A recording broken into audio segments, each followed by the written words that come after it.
Hey guys, I'm the 50s Kid. I want to do a little update video for you here on the Seikane head unit. It turns out I have fixed the buttons. As you can see, they are working now. Actually, there's no CD in there, so that one's not working, but you know, I've basically got everything to work.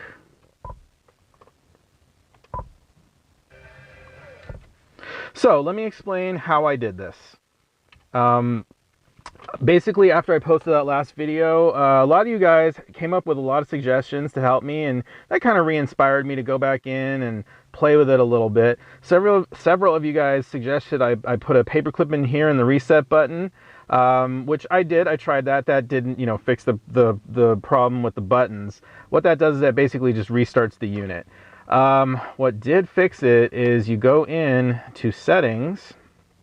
I was actually surprised that several of you said you had the exact same problems that I was saying in my video, which proves that this is not just an isolated problem.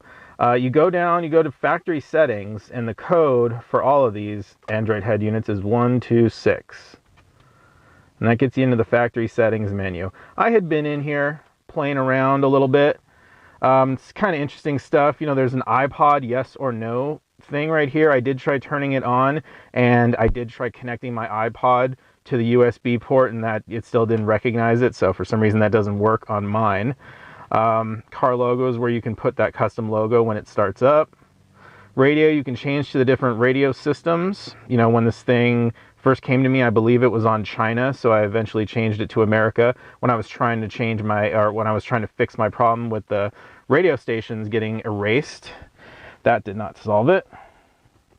Here you can control the various, I think, the volume levels of the various inputs. One thing I didn't mention is that the radio always seems to be louder than everything else, which is one thing that kind of annoys me.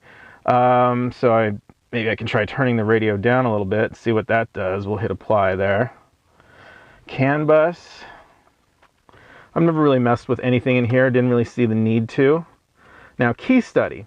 This is where the buttons come into play. Now, I had tried going into panel key study. You see I have all the buttons in here now. It didn't have any buttons in here at all. And when I would go to try to program a button, I would push the buttons and nothing would happen. And I would have to hold down a button for a long time, and eventually one of these icons would appear. But I couldn't do anything else from there. I couldn't assign it to something. So that was the problem. And I could only do one button at a time. That's it. It would only recognize one button. It could be either button, but I couldn't do multiple buttons after that. I could hold down other buttons. They would not show up. So I believe the way that I fixed this was I hit button panel reset, and then I went into panel key study. And then when I tried to program buttons, now it was working. That was just something I hadn't tried. I hadn't tried both of those things before. I think all I had done was I had come in here and I was trying to hit reset in here, thinking that, oh, that should do it. But no, I had to go out, do that touch panel reset, then come in here at the exact same time and then do this. So then you can go ahead and you can program your buttons. So I can make that one eject. Then I can come over here, make this one mute. I'm not going to program all these buttons right now because I really don't. I don't use any other buttons besides these two, at least for right now. I just really wanted the mute back, you know? So where's that mute? Right there. So we'll just do that, and then we'll do save exit, save the definitions, and boom, that fixed the keys, the buttons, which is really, really nice. Now, radio RDS, this is, I figured out, you know, a way to turn this back on. That was that's the radio data system to show all the text that is broadcast. I actually don't like it, so I'm gonna turn that off, and then we can just do a reboot. So now mute's working, all good. So there you go, guys. That's how you fix your touch panel buttons, or I don't know if it's the touch panel buttons, but that's how you fix your buttons on the outside of your Android head unit Android head unit. There are several sellers who make this, different so-called brands. They're all the same exact unit, coming out of the same exact white label factory in China. So this applies to everything. Apparently, even the Headunit units have some problems. A lot of people are complaining that those ones take forever to start up. That's one good thing that this unit has, is that it comes on instantly. Let me show you. It's set to go into like a sleep mode. And no matter how long you leave it, it just goes to sleep. You turn it on, boom, it's right there, just instantly, which is really nice. That's one good thing about this unit, I must say. But I'm still basically not changing my review of these units in overall, just because it still has the problem with the Bluetooth microphone that doesn't work right.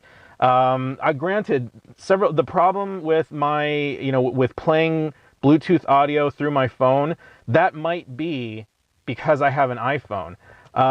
You know what? I'm gonna run in, I'm gonna find one of my old Android phones right now. I probably still have some music on it, and I'm gonna hook it up. I'm gonna see if I can play Bluetooth music through it in a better way, or with better quality right now. All right, so as I was looking for my phone, I just remembered I sold it when I bought the iPhone, so can't test the Android Bluetooth music playing capability. So maybe one of you guys in the comments who has one of these and has an Android, maybe you can tell me if you are playing music through it successfully. But again, my review of this still stands. It still has had those problems and those glitches. Every now and then it'll just be beeping away, with the regular beep. That beep, it'll just kind of just be beep beeping, and then sometimes it'll just erase my radio stations when I come back in. Hasn't happened yet, hasn't happened since I did the last video, but fingers crossed. And hopefully it won't erase the button programming randomly again. But other than that, I really wouldn't buy one of these things, to be honest with you. Just after seeing all of your comments in my last video and seeing how many of you are having problems like this with the unit, just that right there, that shows you that these things are buggy. They're buggy, and I would avoid them. I would just get something else. Some of you are saying you had some success with, the pumpkin units. All I have is, a couple of people saying, yeah, they bought them and they're good. That doesn't mean that everybody who's bought one of those is good. I really don't think there's anything different about those compared with these. If it is literally the exact same radio with all these same buttons and all that, if it's the same buttons and it looks identical to this, then it's the same kind of unit coming from the same factory, and it may or may not have these same kind of problems. So it's a crapshoot when you're buying one of these things. So yeah, just a quick video today, just to help someone out who's got the same problem. I know a lot of you guys have the same exact problem with this unit. So hopefully this helps you out. This helps you fix your buttons, and maybe you can get a little bit of enjoyment out of the radio that you sunk your money into. Anyway, if you enjoyed the video, give me a thumbs up, subscribe if you want to see more. I'm the 50s Kid. Thanks a lot for watching.